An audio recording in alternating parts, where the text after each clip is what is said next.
que caíram na prova. Eu separei 10 questões de concursos atualizados de 2018 para cá, e que questões atuais, bem relativas com o que nós vimos dentro da sala de aula, como vocês podem ter visto, tá? Com um foco também, com fundamento da nossa revisão, né? E todo mundo saiu bem. E aí eu vou começar aqui com a primeira questão da forma que está disposta para mim, tá bom? Então, a questão 1 vai falar o seguinte: a Conferência das Nações Unidas sobre o Desenvolvimento Sustentável, realizada em 2012, na cidade do Rio de Janeiro, é conhecida mais amplamente como... E daí dá 4 afirmativas para poder a gente verificar quais delas é a resposta correta. Então, por mais que a gente viu que no Brasil tudo começou com a Lei da Política Nacional do Meio Ambiente, a Lei 6.938 de 81, que deu marco, né, da terceira tutela, que é a tutela autônoma do meio ambiente. Anos depois, houve um encontro no Rio de Janeiro, chamado ECO 92, que trouxe vários princípios importantíssimos para o direito ambiental. Mas houve uma ratificação dessa reunião, né, um tempo depois, que foi... Deixa eu só aceitar o pessoal aqui para continuar o raciocínio. Que foi o Rio +20. Tá? O Rio +20, ele foi um outro encontro, né, que foi em 2012, e que 20 anos depois, né, aconteceu na cidade do Rio de Janeiro, onde houve essa realização aí das Conferências das Nações Unidas, ratificando o que teve no Rio 92 e contribuindo, né, para definir o que foi falado sobre o desenvolvimento sustentável, que vem falado, que vem sustentado pelas ONUs, né, pelas ONGs também, as ONGs mais importantes a nível mundial. Então, foi uma reunião, inclusive eu deixei o site também, para que vocês possam endereço, para que vocês possam verificar lá todos os assuntos que foram abordados nesse Rio +20, tá? Tá lá no site do rio20.gov.br. Beleza? Então, para você responder a afirmativa correta, você tinha que ter ciência, né, que a resposta correta era Rio +20, não Rio +10, nem Rio 40 graus e nem o ECO 92, tá? É o Rio +20, beleza? Tranquilo? Então, eu vou corrigir cada questão da forma que vem trazendo ele enunciado. E aí a gente vai falando sobre os assuntos que envolvem a questão, tá? E a gente vai corrigindo as afirmativas corretas, afirmativas erradas, beleza? Assim a gente aprende direitinho, tá? As afirmativas aí de cada questão, tá? Bom, a segunda questão fala o seguinte: considerando aspectos constitucionais relacionados ao direito ambiental, a Lei 6.938 de 81, que dispõe sobre a Política Nacional do Meio Ambiente, a Lei 12.651 de 2012, que estabelece prescrição acerca do Código Florestal, e as resoluções do CONAMA. Julguem o item a seguir. Então, você tinha que ter conhecimento das duas leis e de algumas resoluções. São instrumentos da Política Nacional do Meio Ambiente: o licenciamento, o zoneamento, a instituição de relatório de qualidade do meio ambiente e a concessão florestal. Bom, para poder responder essa pergunta, tá, era necessário que vocês fossem lá no artigo 6.938 de 81 e vissem a respeito, né, dos instrumentos que são estabelecidos por essa lei. Na verdade, não precisava ir nem nas outras leis, tá, para poder responder essa questão, ok? Na própria lei 6.938 de 81, tá, vai trazer aí os instrumentos que está no artigo 9º e os seus incisos. E aí tem lá né, estabelecimento de padrões de qualidade, zoneamento ambiental, estou lendo a lei, tá? Avaliação de impactos ambientais, licenciamento e revisão, incentivos à produção e instalação de equipamentos, a criação de espaços territoriais, Sistema Nacional de Informações sobre o Meio Ambiente, né? O Cadastro Técnico Federal, penalidades disciplinares ou compensatórias, instituição do relatório de qualidade do meio ambiente, garantia da prestação de informações, cadastro técnico federal, instrumentos econômicos como concessão florestal, servidão e seguro. Então, elas estão aí dispostas, né, dentro da Política Nacional do Meio Ambiente. Estão todas aí, tá certo? Todas aí dentro da Política Nacional do Meio Ambiente. Né? Então, essa afirmativa, né, ela é correta ou não? Ela é correta, tá? Todas elas estão dispostas aí na Lei 6.938 de 81, tá bom? Tranquilo? O licenciamento, o zoneamento, a instituição de relatório e a concessão florestal, tá beleza? Nós vimos aí no artigo 9º da Lei 6.938 de 81. Agora, passando para a questão 3. De acordo com a Política Nacional do Meio Ambiente, a construção, instalação, ampliação e funcionamento dos estabelecimentos e atividades utilizadoras dos recursos naturais, efetivo ou potencialmente poluidores, ou capazes, sob qualquer forma, de causar degradação ambiental, dependerão de prévio licenciamento ambiental. Muito bem. Está falando que, dependendo das atividades que forem ser exercidas, é necessário, né, que haja um prévio licenciamento, se for em risco ou se for realmente causar alguma degradação ambiental. Mas a questão quer saber sobre o licenciamento ambiental, tá? Sobre o licenciamento. E ele traz algumas questões sobre o licenciamento, né?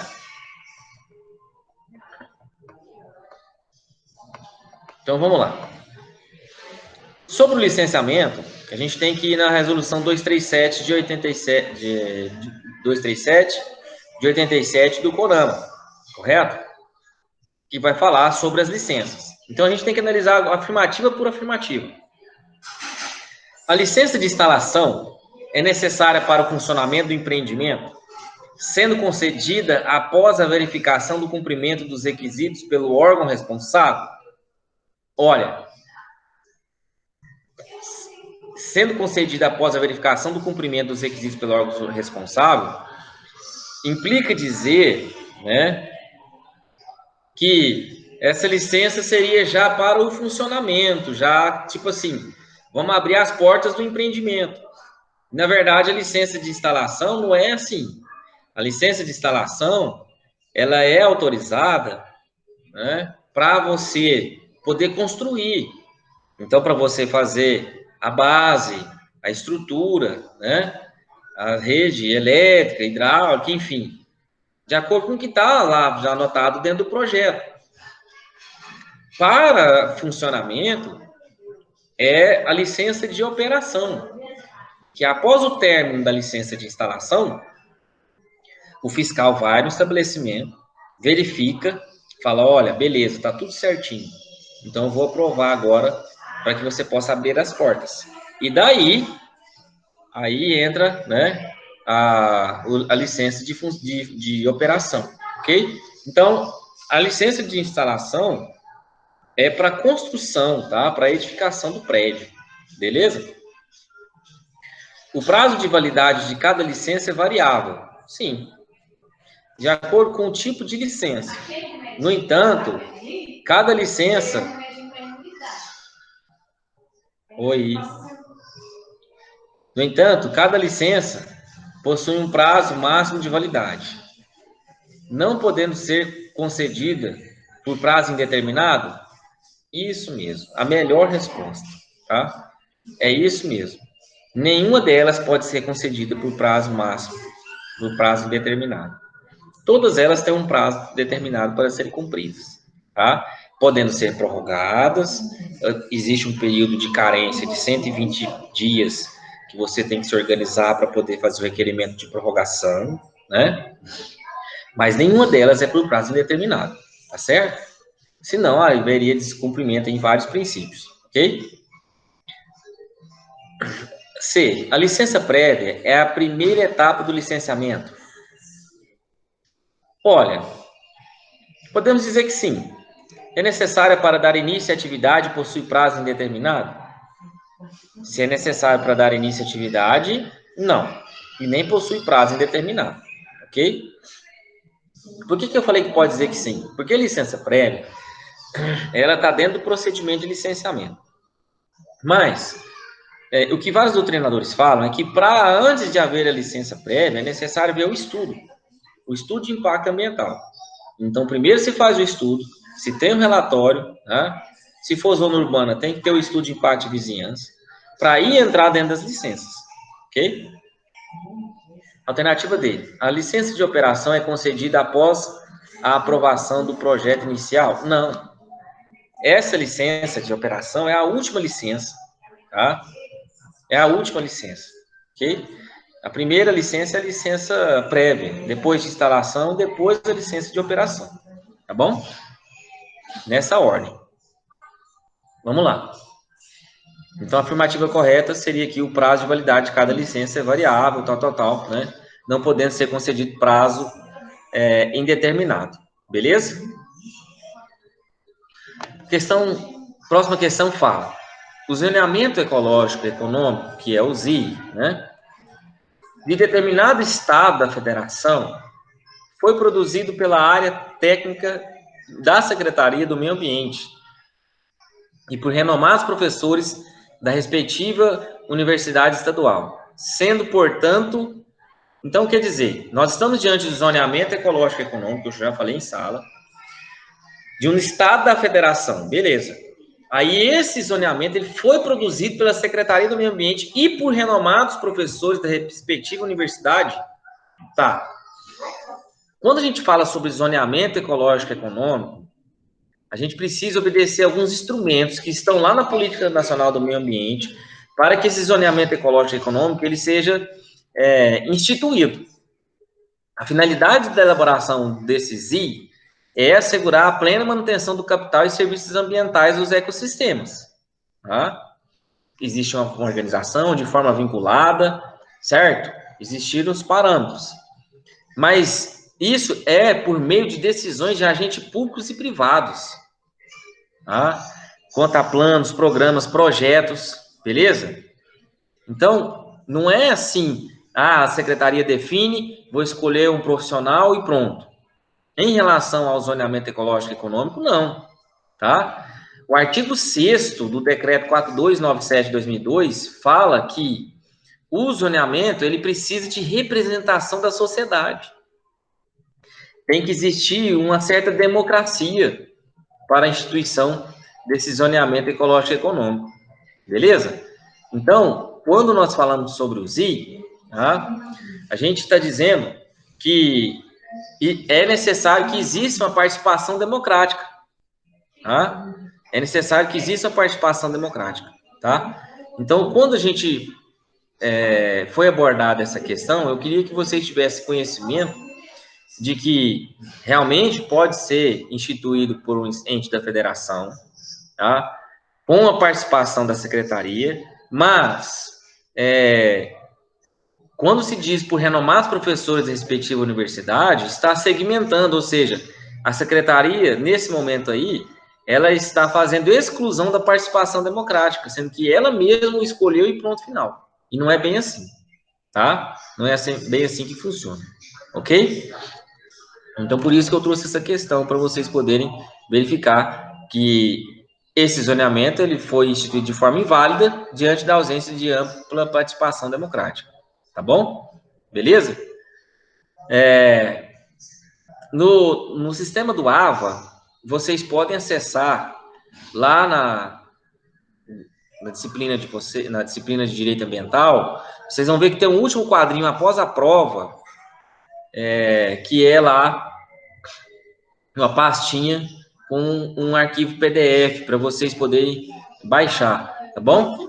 Lá nesse arquivo PDF tem todas as questões corrigidas com a alternativa correta e com a respectiva fundamentação. Tá, pessoal? Fiz isso aí para poder vocês terem aí, para poder estudar para próximas atividades, para a prova de A2 também.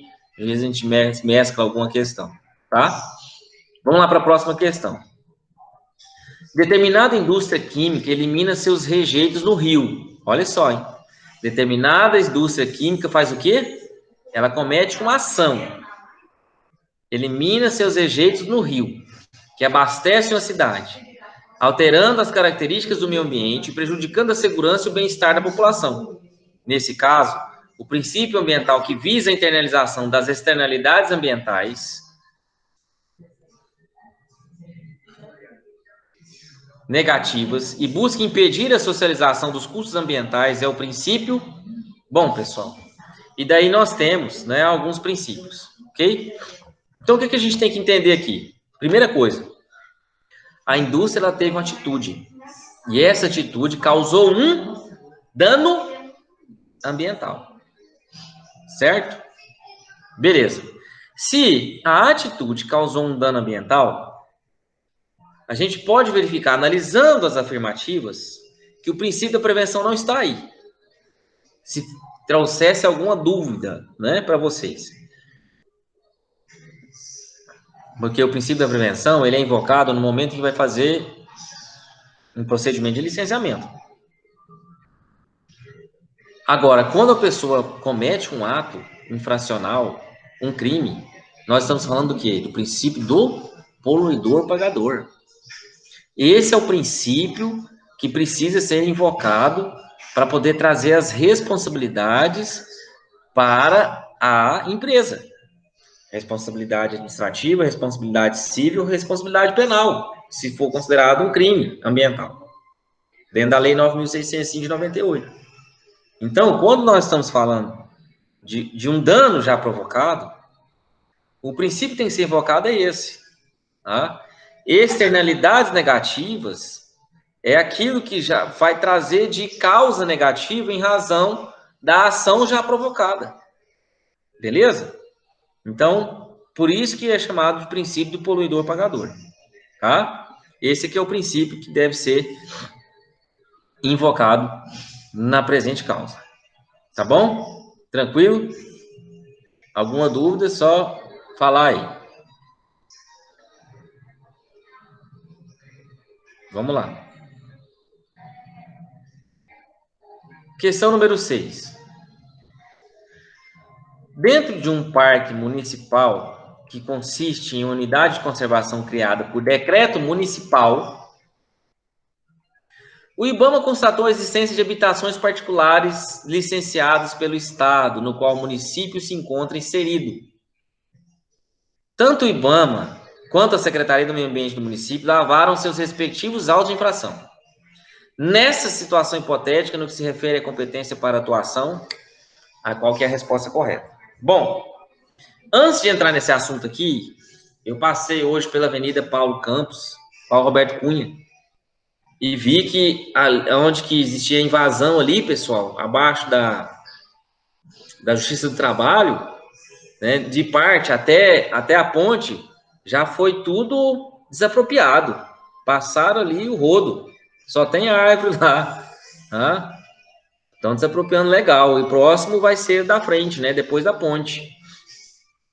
Que ali é a invasão, né? O pessoal ali tá invadindo. Beleza?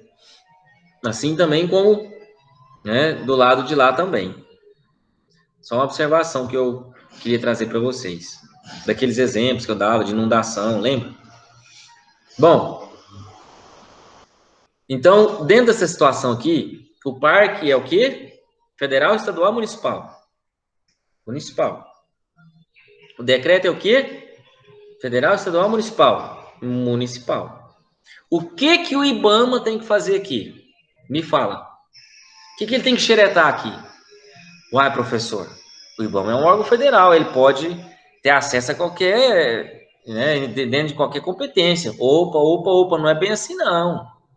Se aquele órgão municipal não agir, se manter omisso Aí o IBAMA, ele pode, entendeu? Pode vir e fiscalizar, lavrar auto de infração. São coisas diferentes, né? O auto de infração está dentro do procedimento de fiscalização, poder de polícia. A CECIMA, que é estadual, pode vir e lavrar auto de infração. Agora, quando nós estamos falando que o município é que lavra o auto, e ele que já vai tomar o processo de investigação, não tem que o IBAMA se sobressair, tá? Então, dentro da situação aqui, se vocês forem acessar lá a Lei Complementar 140 de 2011, que é a lei que fala sobre licenciamento ambiental, o artigo 17 fala bem isso, tá? E que os entes federativos, no artigo 15, eles podem agir de forma supletiva. Supletiva. Quando não existir atuação do órgão competente. Aí, tudo bem. Aí, tudo bem. Tá?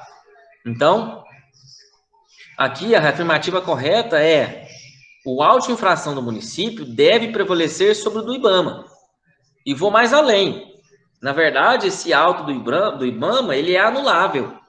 Tá? Ele é anulável. Por quê? Porque quando o fiscal do IBAMA se deparou com essa situação, o ato de fiscalização que ele deveria fazer é o quê? Elaborar o relatório e encaminhar isso um ofício para a Secretaria Municipal. Entendeu? Então, era o que deveria ter ocorrido. Essa seria uma resposta corretíssima. Tá? Beleza? Tudo bem? Vamos nessa. A questão 7. Considerando a competência dos órgãos dos diferentes entes federativos para licenciamento de empreendimentos potencialmente poluidores, tem-se que, a partir da Lei Complementar 140 de 2011, e aí? Então, aqui nós estamos falando sobre licenciamento de empreendimentos potencialmente poluidores. De acordo com a Lei Complementar, como é que fica isso? A gente tem que analisar alternativa por alternativa nesse caso aqui, porque o enunciado ele não nos remete a uma ideia definida sobre aquilo que ele quer dizer, né? O que ele quer como resposta. Vamos lá. A afirmativa A fala: admite-se a cooperação entre diferentes órgãos licenciadores, exclusivamente para a fiscalização e aplicação de multas, cujo produto deverá reverter integralmente para o órgão incumbido de fiscalização direta? Totalmente errado. Tá? Nós vimos aqui o quê? Acabamos de ler.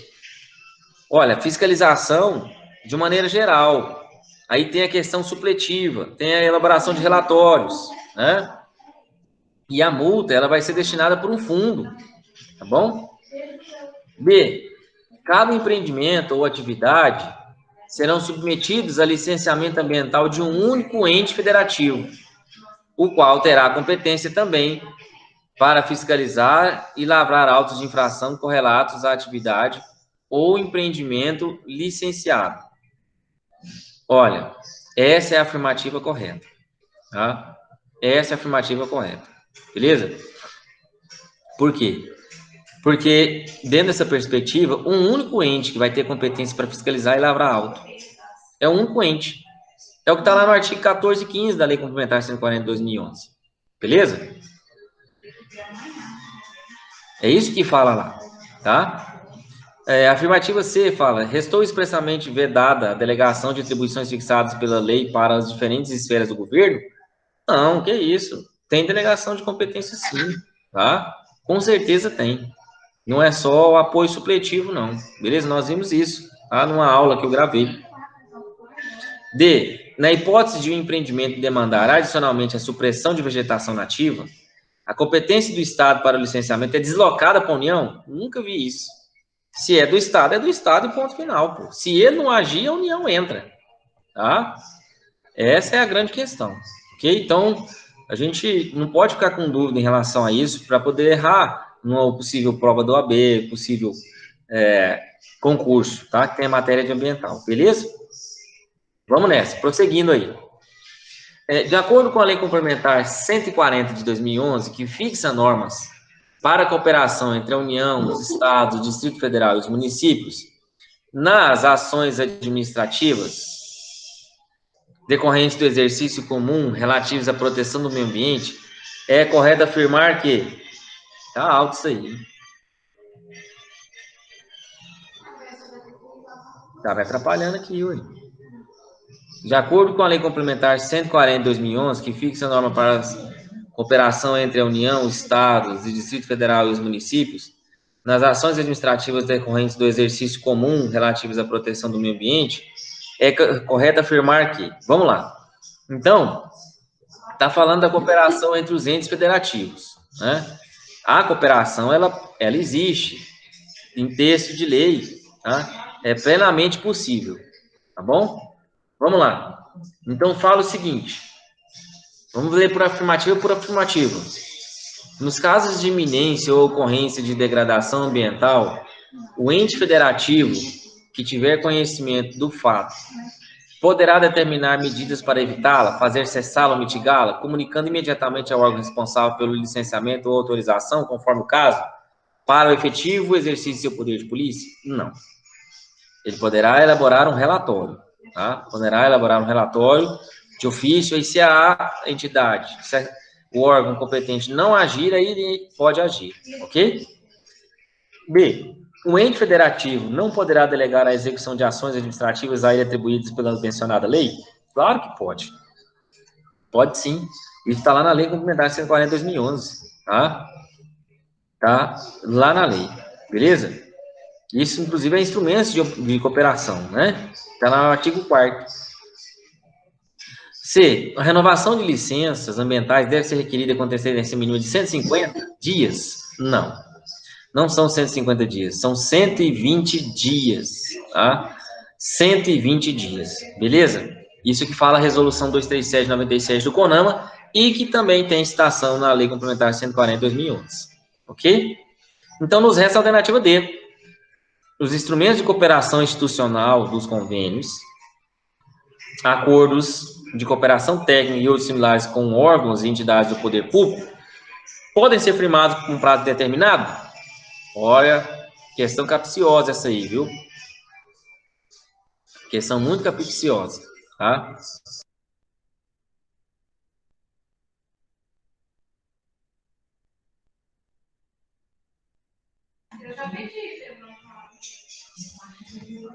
Então,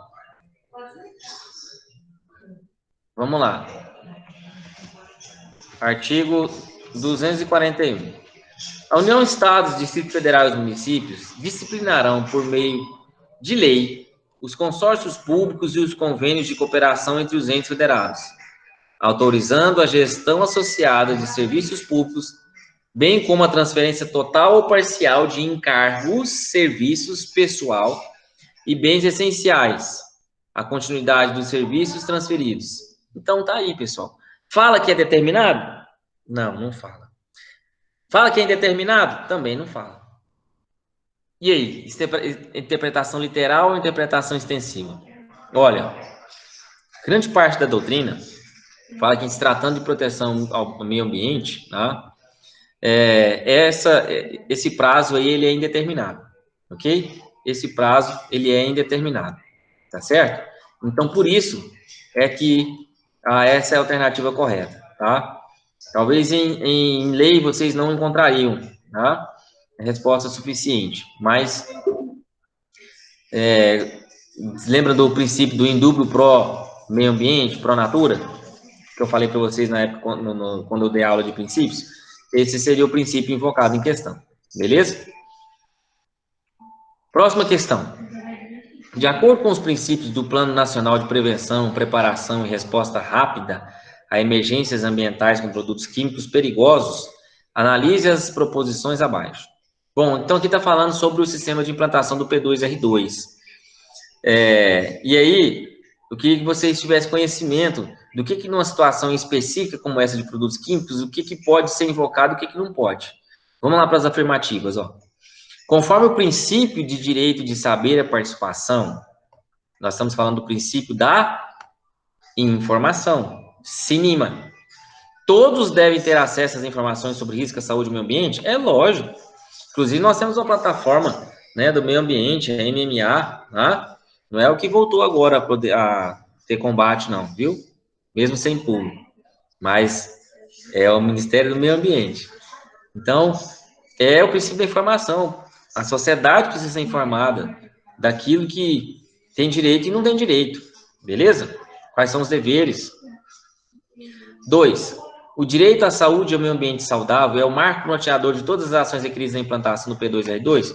Poxa, se nós estamos falando de produto químico, perigoso, direito à saúde não é o que mais importa? É lógico que importa. É um raciocínio lógico. 3. Devem-se buscar os meios e condições legais para a aplicação do princípio do poluidor-pagador? Gente, raciocínio lógico nas 3 afirmativas. Eu vou buscar meios que sejam imorais, ilegais, irracionais, para poder aplicar, né, o princípio do poluidor-pagador? Lógico que não. Tá? Então, as 3 afirmativas aí estão corretas, tá? 1, 2 e 3. Beleza? 1, 2 e 3 estão corretas. Vamos lá. Última questão. O Ministério Público ajuizou uma ação civil pública visando a declaração de nulidade de licenciamento ambiental conduzido por estudo ambiental diverso do estudo ambiental, do estudo de impacto ambiental e respectivo relatório. O magistrado deverá, olha só, presta bem atenção. O MP interveio como fiscal da lei, como parquê, para poder declarar, por meio de uma ação civil pública, a nulidade de um licenciamento ambiental. Porque esse licenciamento foi conduzido sem um estudo ambiental diverso, sem um estudo de impacto ambiental, que seria o EIA e o seu relatório. Chega isso para o juiz. O juiz vai declarar a nulidade direto? Vai pedir produção de prova? Ou vai dizer que isso não é a alçada dele? Ou vai dizer que, tudo bem, pode ter feito sem um estudo. E aí? O que vocês acham? Na última questão, o que vocês acham, pessoal?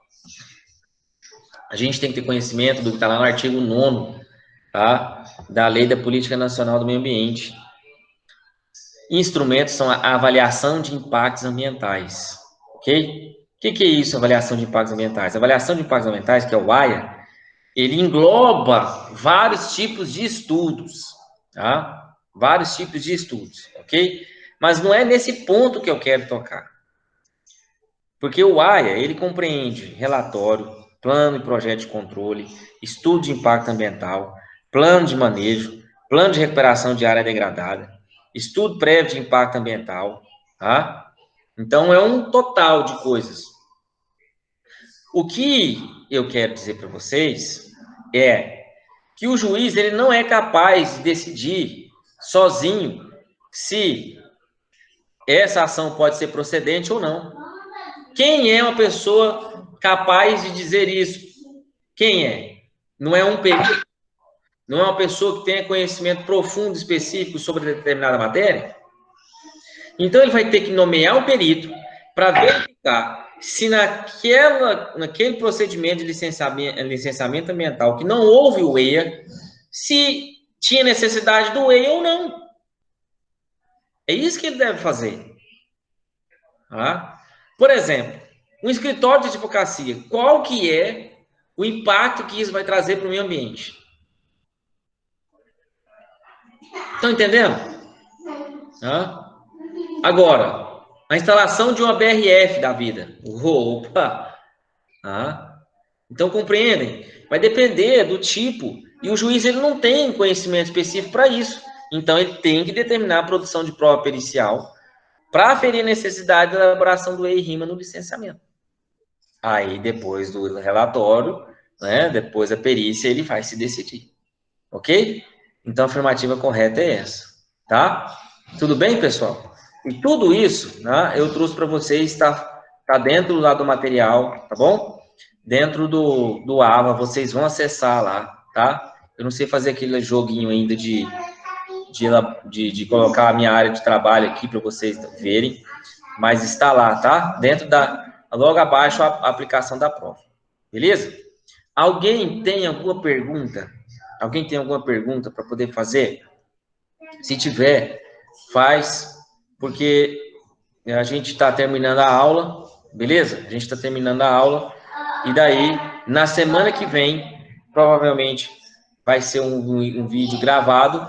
Eu vou estar incluindo, né, no meu canal do YouTube para que vocês possam ter acesso à nova aula de vocês.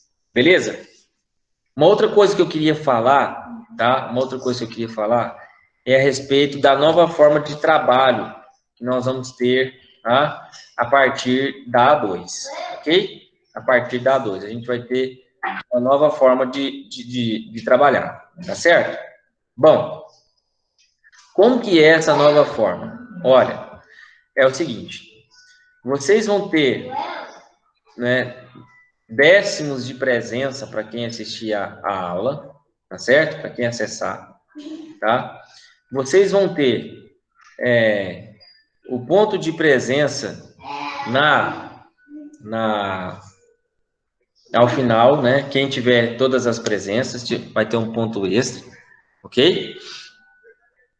E nós vamos trabalhar também, né, com grupos. Nós vamos trabalhar com grupos. Lembra?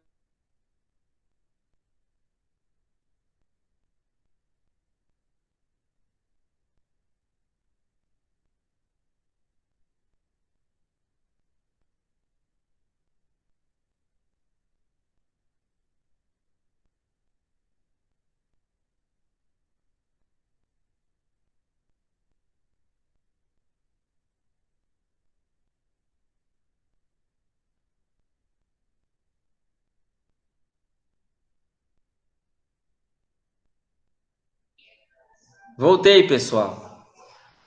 O sistema do nada caiu. Não sei por quê, tá? Então, voltando a falar sobre a avaliação de A2, nós vamos trabalhar dessa forma, ok? Para ter mais participação de vocês. E eu vou estar acompanhando vocês dentro do grupo, tá? Então, dentro dessa situação, nós vamos trazer uma média, né? Uma somatória de tudo aquilo que a gente vai fazer, tá? Inclusive dos trabalhos, ok? Inclusive dos trabalhos. Então, a partir da próxima aula, eu já vou trazer para vocês os temas, tá? Para que vocês possam estar escolhendo, separando os grupos e a gente possa estar trabalhando. Lembra daquela questão que eu falei para vocês, que eu ia dar um caso de uma situação e aí vocês tinham que verificar se era notificação, se era auto de infração, né? O que que faz, o que que não faz, beleza? Então nós vamos fazer isso, tá? Nós vamos agir dessa forma. Beleza? Tranquilo? Tem alguma pergunta? Tem alguma dúvida? Por enquanto não? Só na hora da prova? Tá aberto aí as perguntas.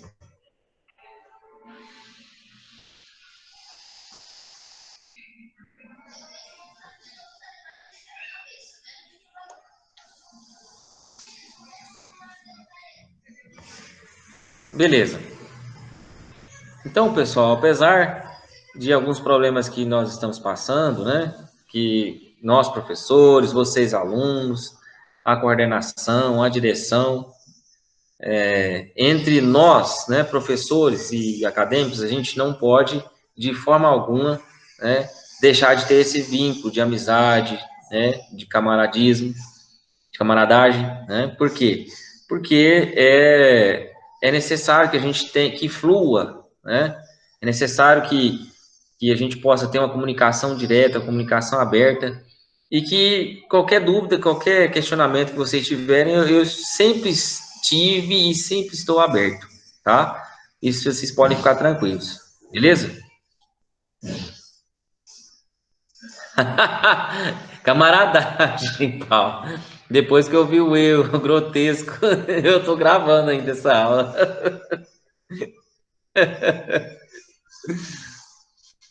Pensa, hein? Numa audiência falar uma coisa dessa, Deus me livre. Vamos lá. Ainda bem que aqui nós estamos num papo descontraído, né? Vocês sabem que eu falei no impulso, não percebi, só percebi depois que eu falei. Então é isso aí, pessoal, tá? Veja o material lá, eu estou gravando essa aula que eu vou disponibilizar para quem não pôde ver ou quiser ver novamente, vai estar lá na plataforma também, tá bom? Um abraço, fique com Deus.